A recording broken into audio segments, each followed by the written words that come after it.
Ek het 'n vriend gehad wat in moeilike tye in sy lewe altyd die boek Job gelees het. En ek dink iets van Job steek nogal by 'n mens vas as 'n mens Job se verhaal lees.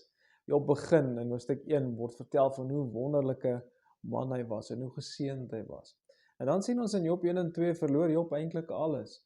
Job na 'n kort oomblik van vroomheid, waar Job eintlik blyk of hy alles goed verwerk het, sien ons dat net in hoofstuk 3 vervloek Job sy geboortedag. Dit moes verskriklik gewees het.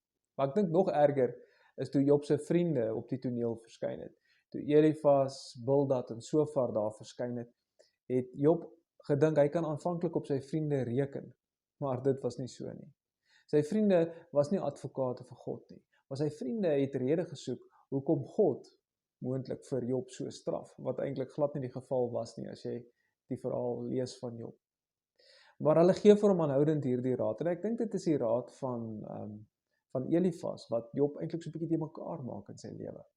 En nadat Job gestoei het met hierdie raad wat Elifas vir hom gee, hierdie raad dat Job eintlik iets moes verkeerd gedoen het om alles te verdien wat na hom toe kom, nadat Job gestoei het met hierdie raad en agtergekom het, maar hulle is nie eintlik advokate vir God nie, maar advokate vir hulself, dat Job in hoofstuk 6 vers 14 eintlik sê, en dit is merkwaardig hoe Job dan sy vriende antwoord, en sy vers 14 en 15 van hoofstuk 6 dan sê sy vriende is eintlik maar soos 'n droë spruit, 'n opgedroogde rivier.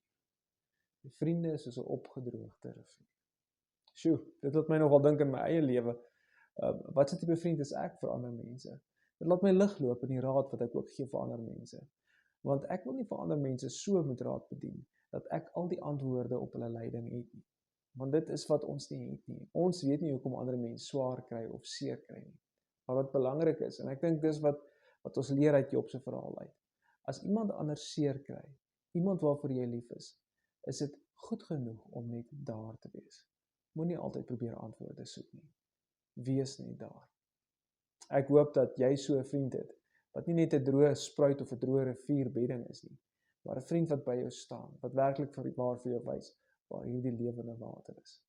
Partykeer sonder woorde. Ek hoop jy het 'n mooi week.